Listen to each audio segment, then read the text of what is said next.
you guys probably remember this. We covered it a couple of days ago. There was going to be a committee put together, a big old brain trust, right? All the 300 IQ people that the Democrats could round up in order for them to justify packing the courts, reforming the courts, however they wanted to put it, when the time that this executive order was drafted up and pushed in front of Old Man Joe just to sign.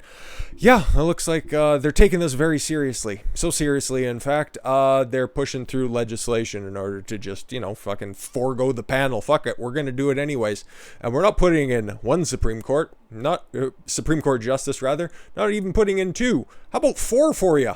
Four, that ought to fix the problem, right? Expand the Supreme Court to the lucky number 13, because putting in, a fair and balanced four? Nah, fuck it. They're just going to be another set of Kagans and Sotomayors out there, the activists who are barely judges, but they fit the right diversity boxes.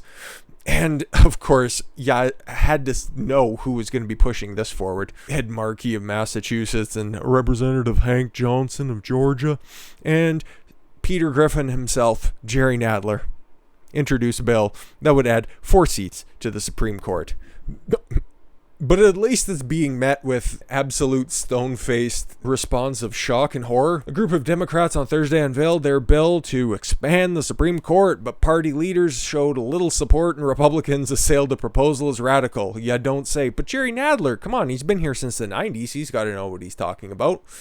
The Judiciary Act of 2021 would add 4 seats to the nation's top courts, effectively flipping the balance from 5-4, 6-3 my dick, in favor of a conservative appointed justices to 7-6 in the opposite direction. Maybe Roberts would start playing on the conservative side, who knows. The rationale fueling the proposal is that the Republicans confirmed Justice ACB, and just after, Ruth Bader Ginsburg fucking finally bit it, or I don't know, maybe her hologram battery ran out. Ginsburg died years ago, changed my mind. The GOP broke no rules or laws, but some Democrats were bitter. Oh yeah, I remember. But they did not hold the seat open for whoever won the 2020 election. I mean, Joe Biden was out there in the first presidential debate. Oh, the election's already started. Yeah, that's because you guys were taking in fucking mail-in ballots from last year? 2019? Republicans stole the court's majority with the Amy Coney Barret confirmation, completing their crime spree. What the fuck are you on about? Oh my goodness, said Ed Markey. Ed Markey. This legislation would restore the court's balance? No, it's the only division of government that you guys don't have control of at this moment. So you're going to have to go ahead and try to be as radical as humanly possible. But thank God it's not even close to being popular. Which is a good sign also for that executive order that's going to have the committee. I don't know if that's still in play, but it should be, because this is a separate piece of legislation. God, Democrats are retarded. So yeah, it'll restore the court's balance, sure.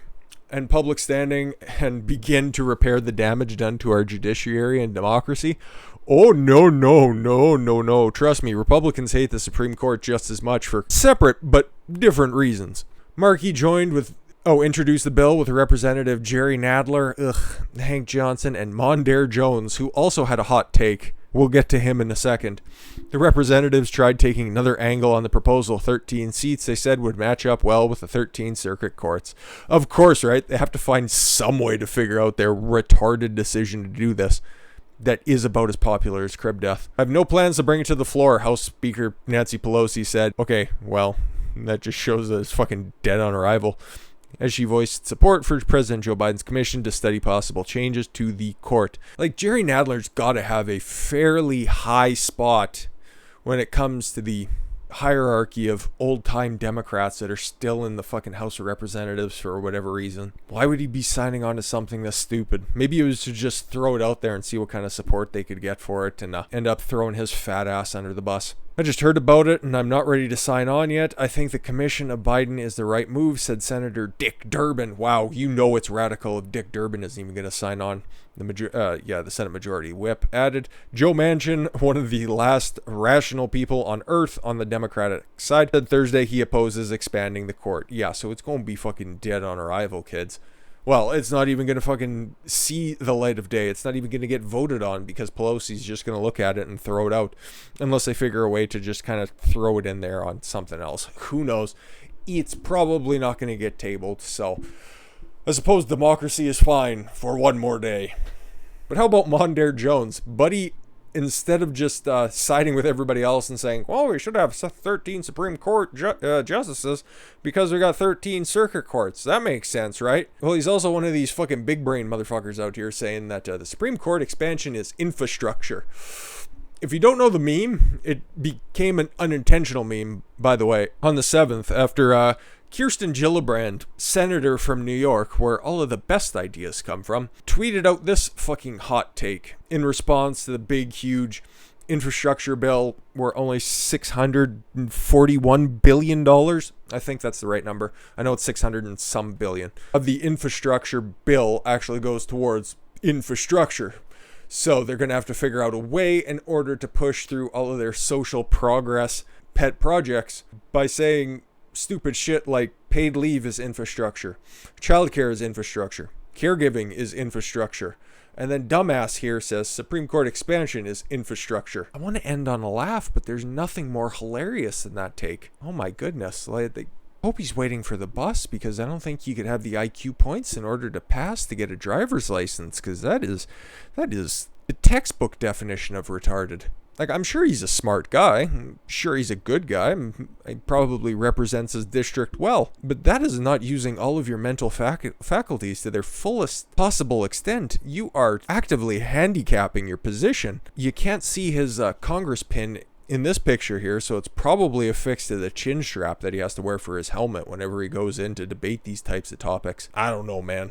I'm just happy that nobody wants to support this stuff. But I can also see this as just, okay, what's the public support on this one? Okay, 0. Okay, we'll just wait for that committee hearing, so then you can waste more taxpayer money in order to figure out that, packing the Supreme Court is still retarded and not going to happen. Because it's one of those things that in order to add the seats, it's going to have to pass through the 2 chambers of government before it hits Kamala or Joe's desk, whoever's going to be there by the time that the commission's all said and done, because there's no dates for it. It's just supposed to last 90 days, and you're supposed to give notice before everything's supposed to start up. So, I don't know. It's going to take a while. It'll probably be something in the summer here, because they're going to have to distract from the fact that Minneapolis is going to be burning very, very soon. And maybe they're going to have enough time in order to put out the fires that are going to be starting in Chicago tonight, because that's going to be quite a trip. But bad takes all around today on the Democratic sphere. Of course, the worst one happens on Twitter, but couldn't expect anything else. And with that said, we got to head back to Twitter. But first, we got to take a pit stop over at YouTube, and then we got to go check in with another lawsuit before we head to Twitter. It's convoluted, but it'll make sense. Trust me, guys. With that said, I thank you all very much for the gift of your time. I've been Don Consuelo. I want you to follow your gut and get after it. Take care, everyone.